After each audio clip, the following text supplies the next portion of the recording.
Oke anak-anak, kali ini kita lanjutkan materi kita tentang hak asasi manusia dan fokus kita adalah membahas kasus serta upaya. Ketika ada kasus tentunya ada upaya untuk perbaikan dan juga penanganan dari pelanggaran hak asasi manusia. Tapi sebelum lebih lanjut, mari kita bahas dulu apa yang dimaksud dengan pelanggaran. Kita sudah sama-sama memahami dan mengetahui ketika ada pelanggaran itu berarti ada rules atau peraturan yang ditabrak, peraturan yang tidak ditaati. Nah, dalam hal ini ketika ada pelanggaran HAM, berarti terdapat perbuatan-perbuatan yang menyalahi atau melawan hak asasi manusia. Nah, ini udah Ibu tuliskan. Kalau kita sudah mengerti pengertian dari pelanggaran HAM, berarti muncul pertanyaan dong, apa aja sih yang menyebabkan kenapa kok timbul pelanggaran HAM? Lalu emang bentuk-bentuk pelanggaran HAM itu apa aja, Bu? Nah, kita pelajari dulu macam-macam dari pelanggaran HAM. Mungkin waktu SMP atau sebelum ini sudah pernah mendengar ada peristiwa pelanggaran HAM gitu ya. Nah, ini diklasifikasikan atau dibagi menjadi dua. Ini pelanggaran HAM yang berat dan juga pelanggaran HAM yang ringan. Nah, ini Bu tuliskan dulu ya. Apa sih yang membedakan antara pelanggaran HAM berat dan juga pelanggaran HAM ringan? Semuanya ini sebetulnya berdasar pada atas keselamatan dari jiwa raga dari manusia gitu. Nah, dikatakan pelanggaran HAM berat jika pelanggaran ini bersifat membahayakan atau mengancam dari keberlangsungan hidup manusia. Sementara yang ringan, dia secara tidak langsung sebetulnya tidak mengancam keselamatan jiwa, tetapi kalau ini dibiarkan terus-terusan, ini dapat membahayakan. Nah, sekarang kita cek nih contoh satu-satu. Kalau pelanggaran HAM berat itu apa, Bu? Ini nggak akan Ibu tulis ya, jadi wajib didengarkan baik-baik. Pernah mendengar Holocaust atau kejahatan genosida? Nah, kejahatan genosida ini adalah salah satu contoh dari pelanggaran HAM berat, di mana pada kejahatan genosida ini perbuatannya itu dilakukan dengan maksud untuk menghancurkan atau memusnahkan baik seluruh atau sebagian kelompok bangsa, ras, kelompok etnis, dan kelompok agama. Kalau kita belajar histori atau belajar sejarah, peristiwa Holocaust ini ada di Jerman pada Perang Dunia Kedua, di mana terjadi peristiwa pembantaian secara tidak manusiawi terhadap satu etnis tertentu pada waktu itu, yakni etnis Yahudi. Contoh lain apa, Bu? Contoh lain ini ada pada kejahatan terhadap kemanusiaan. Siapa yang pernah mendengar politik apartheid? Nah, sebelum ke sana, kejahatan terhadap kemanusiaan ini tujuannya apa, Bu? Atau peristiwanya seperti apa? Ini adalah termasuk perbuatan yang menyerang secara meluas atau sudah mendarah daging pada sistem atau secara sistemik gitu ya. Nah, tujuannya siapa? Targetnya siapa? Targetnya adalah warga sipil. Kalau tadi Ibu berbicara tentang politik apartheid, ini terjadi di daerah Afrika Selatan. Ini jauh dari tahun berapanya sudah Ibu nggak begitu ingat ya. Cuman yang terjadi adalah pada politik apartheid ini terdapat pemisahan antara ras kulit putih dengan ras kulit hitam yang pada saat itu privilege lebih diterima dan juga lebih diunggulkan adalah ras kulit putih dibanding ras asli dari penduduk setempat yang kulit hitam. Nah, itu sudah mendarah daging secara sistemik tuh. Bahkan sampai sekarang mungkin masih tersisa rasisme atau peristiwa rasis yang terjadi di sekitar kita. Oke? Itu adalah contoh dari pelanggaran HAM berat. Nah, sekarang kalau kita berbicara pelanggaran HAM yang ringan, apa saja memang, Bu, contohnya? Secara tidak langsung mungkin kita termasuk bagian dari pelaku pelanggaran HAM ini. Apa, Bu, contohnya? Membuang sampah tidak pada tempatnya. Bu, kan nggak membahayakan. Betul, tidak membahayakan keselamatan jiwa. Tapi kalau terus-terusan dilakukan, apalagi drainasenya tidak bagus, lalu muncul terjadi peristiwa banjir, terjadi peristiwa global warming, itu lambat laun mungkin saat ini kita tidak akan merasakan. Tetapi kalau kita biarkan, siapa yang akan menerima dampaknya? Of course, tentunya anak cucu kita kelak kan. Nah, Mau contoh lagi yang pelanggaran ringan? Nah, itu nanti kalian ya yang akan bahas. Oke, selanjutnya adalah kita bahas tentang faktor-faktor atau penyebab kenapa sampai muncul atau terjadinya pelanggaran HAM. Bu, emang faktornya apa saja? Sebelum kita berbicara tentang faktor-faktornya secara rinci, kita bagi dulu faktor ini, penyebab ini muncul dalam diri manusia.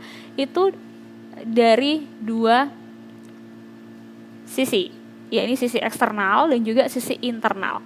Eksternal berhubungan dengan lingkungan luar, bukan dari dalam diri, sedangkan internal ya berarti dari dalam diri dong. Nah, apa saja? Didengarkan baik-baik ya, karena ibu tidak akan mencatat, melainkan kalian nanti yang akan membuat ringkasan dari catatannya. Kita bahas dulu yang internal deh. Internal itu yang berasal dari dalam diri. Kira-kira ketika kita berkontemplasi atau kita menyendiri, kemudian kita berefleksi, apakah sikap mementingkan diri sendiri itu ada dalam diri manusia, Bu? Well, tidak mungkin tidak ada manusia di belahan bumi ini, kecuali Nabi dan Rasul ya, yang terlalu mementingkan diri sendiri. Boleh mementingkan diri sendiri, tetapi ketika porsinya berlebihan, dia terlalu dan over, itu akan memunculkan sikap egois. Nah, sikap egois inilah ciri-ciri orang yang selalu ingin menuntut hak. Kita tahu bahwa sebagai manusia kita punya hak. Di sini kita berbicara tentang hak asasi manusia. Kita selalu menginginkan hak itu kita peroleh. Tetapi seringnya orang seperti ini lupa terhadap kewajiban yang harus dikerjakan. Tidak usah jauh-jauh. Misal kita berbicara tentang diri kita berefleksi. Ibu pernah jadi siswa ya, pernah jadi kalian. Ketika jadi siswa, ibu merasa saya ingin libur, saya ingin segera selesai, saya ingin tidak ada tugas, saya ingin semuanya berjalan dengan santai. Nah, kita meminta hak untuk tidak terlalu banyak tuntutan gitu, misalnya ke guru gitu ya. Nah, sementara kita terkadang lupa bahwa ketika kita memilih menjadi seorang pelajar, tugas utama dan kewajiban yang harus dilakukan ya adalah belajar. Kalau ternyata cara-cara yang diberikan oleh guru itu dirasa oleh kalian itu terlalu berat, ya segampang dan semudah tidak perlu kan kita masuk ke sistemnya. Nggak perlu kalau gitu kita sekolah, kalau kita tidak mau melakukan kewajiban sebagai pelajar. Ya, jadi egois, mementingkan diri sendiri itu perlu, tetapi jangan berlebihan. Jangan terlalu egois sampai kita lupa bahwa ada hak-hak orang lain loh. Kalau kita berbicara ada hak guru, ada hak tenaga pendidik, ada hak anak-anak yang kalau misalnya ibu ada kesempatan ketemu dengan kalian, ibu bakal kasih tahu. Di negara kita sendiri itu masih terjadi ketimpangan, masih ada anak-anak yang tidak memiliki akses terhadap pendidikan. Sementara kita dengan sarana yang kita miliki, prasarana yang kita peroleh akan sangat miris dan akan sangat menyedihkan dibandingkan dengan teman-teman kita, saudara kita yang justru di Indonesia dengan keterbatasan yang mereka miliki, mereka masih tetap bersemangat dan mencari apa yang mereka bisa dapatkan. Bahkan mereka tidak sempat untuk mendapatkan hak gitu loh. Ya. Oke, yang kedua, setelah sikap egois, yang kedua adalah orang-orang yang ignoran. Kalau nggak tahu ignoran, orang-orang ini adalah orang-orang yang acuh.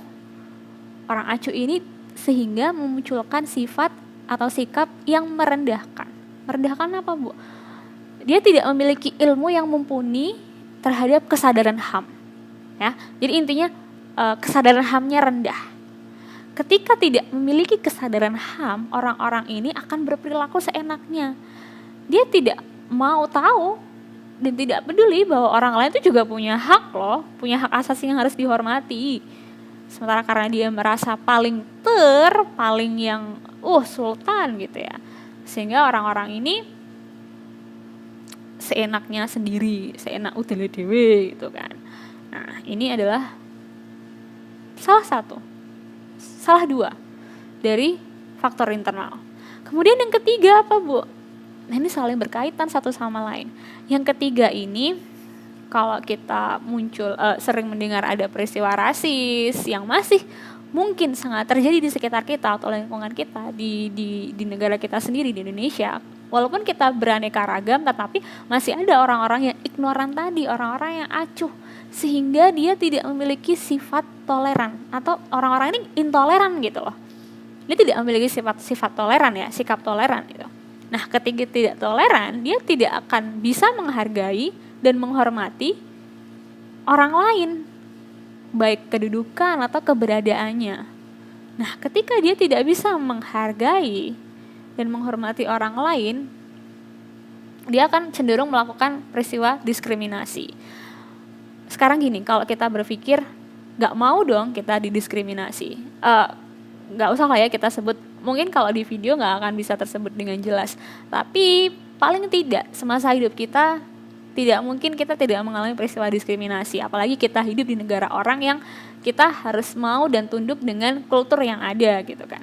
Nah, terkadang karena ada orang-orang yang intoleran tadi, sehingga kita merasa kita didiskriminasi nih.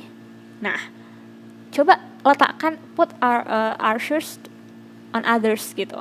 Letakkan diri kita di sepatu orang lain dulu. Coba posisikan kita di posisi orang lain dulu kalau kita bersikap ya. Nah, ketika kita sudah memiliki rasa dan pemikiran seperti itu, kita akan mudah untuk berempati.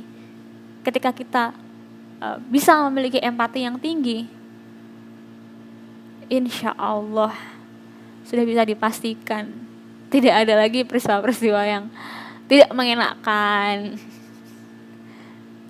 baik secara fisik maupun mental. Oke, itu tadi beberapa faktor yang berasal dari internal. Nah, sekarang kita bahas yang dari eksternal. Manusia itu berkembang, kita tumbuh setiap saat anak-anak itu dari dua faktor ini. Kalau dari dalam diri sudah ada, ditambah lagi dengan faktor eksternal, wah bahaya banget gitu. Apa saja Bu contoh eksternalnya? Didengarkan baik-baik lagi.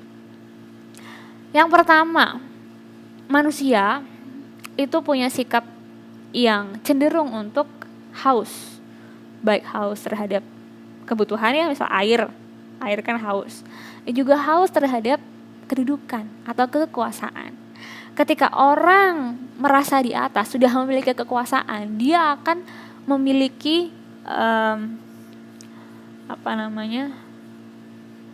kecenderungan atau memiliki godaan untuk melakukan penyalahgunaan. Nah, hati-hati anak-anak. Ini contoh nyata ketika kita menggaung-gaungkan kita tidak suka korupsi, kita benci terhadap orang-orang yang merebut haknya orang lain atau diri kita gitu kan. Kenapa kok bisa terjadi seperti itu? Yang pertama ini terjadi penyalahgunaan kekuasaan.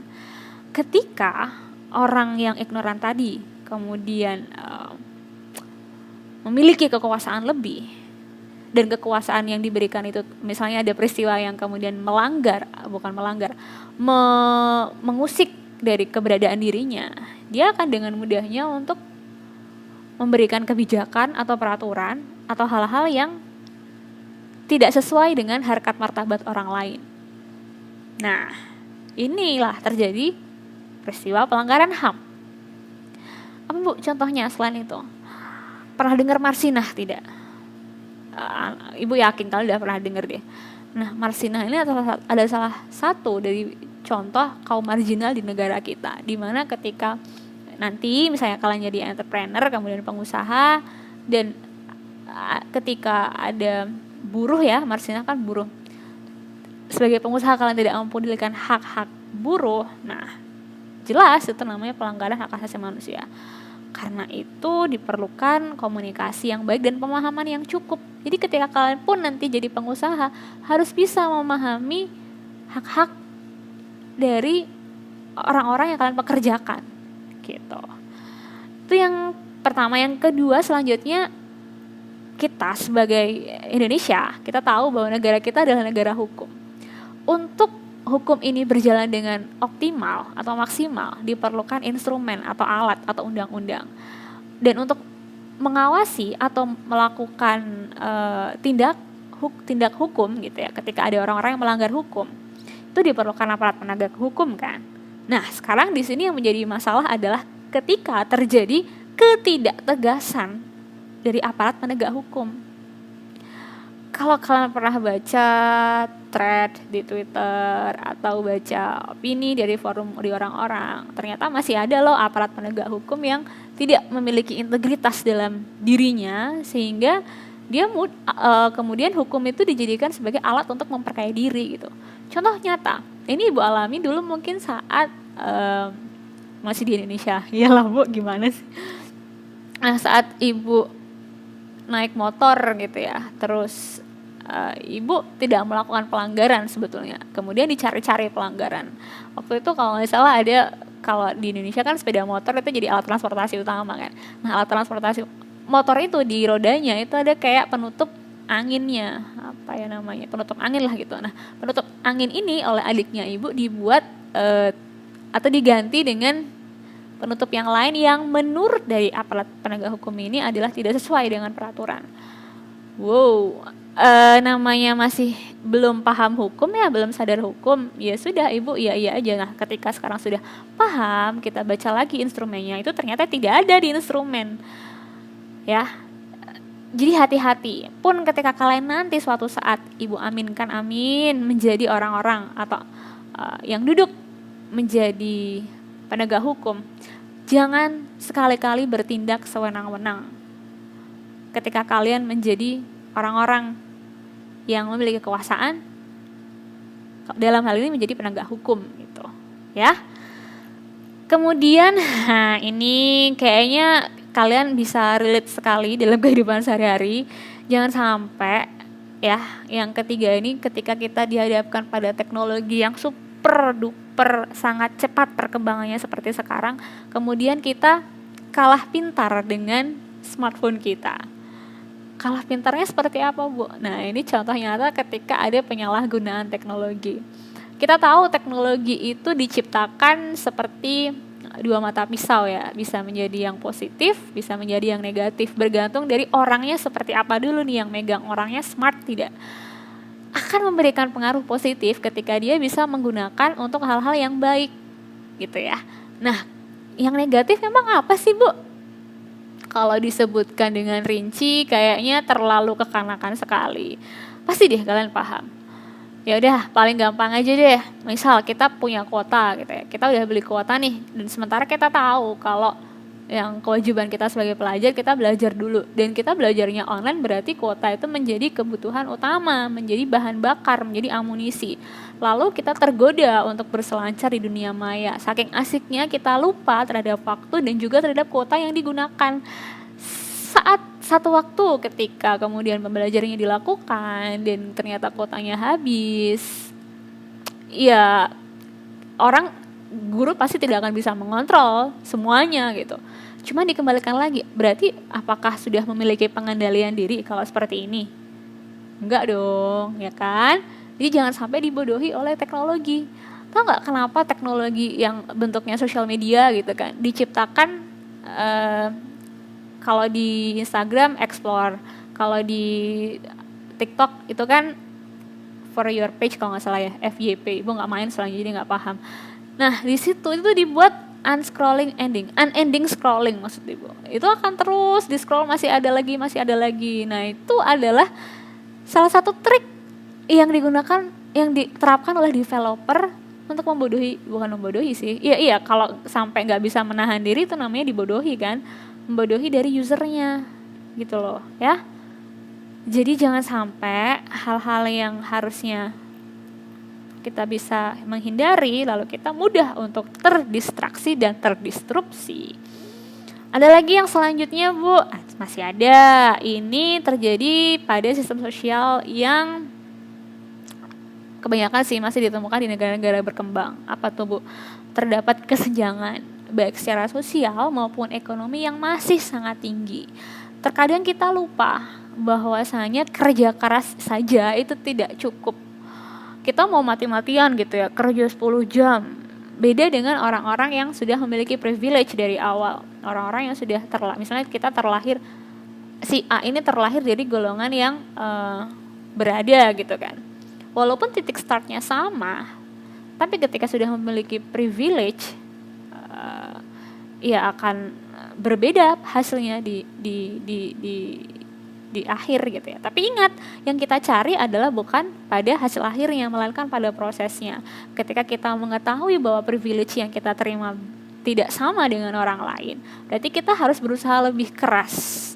Dalam arti bekerja saja tidak cukup kerja keras ya, harus dibarengi dengan kerja cerdas. Itu yang pertama dan utama.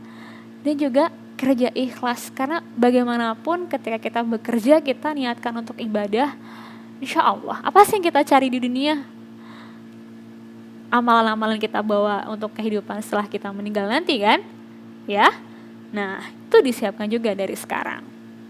Baik, untuk pertemuan kali ini Ibu rasa sudah cukup. Oh iya, untuk selanjutnya kasus pelanggaran HAM ini sesuai dengan matriks yang kita buat kemarin, Ibu jadikan sebagai penugasan anak-anak. Penugasannya bagaimana, Bu? Penugasannya nanti sepertinya karena ada perubahan kurikulum dari pusat, karena ada penyesuaian COVID itu kan. Jadi nanti ternyata tidak bisa beririsan dengan bahasa Indonesia. Karena itu di bab ini Ibu minta kalian nanti sesuai dengan kelompok yang sudah dibuat, membuat podcast. Siapa yang belum tahu podcast nanti silahkan bertanya. Podcastnya ini tentang apa, Bu? Podcastnya ini berisi tentang kasus pelanggaran hak asasi manusia di Indonesia. Jadi kalian cari dulu, ambil aja satu pelanggaran. Dari satu pelanggaran ini kalian nanti bahas bersama dengan anggota kelompok dalam bentuk podcast tadi ya. Itu bisa jadi dari penyebabnya, kemudian di mana terjadi, upaya apa yang sudah dilakukan, dan juga jangan lupa hak apa saja sih yang sudah dilanggar gitu. Satu kelompok satu kasus aja, kuliti baik-baik, betul-betul bahas dengan satu teman kelompok untuk satu kasus ini.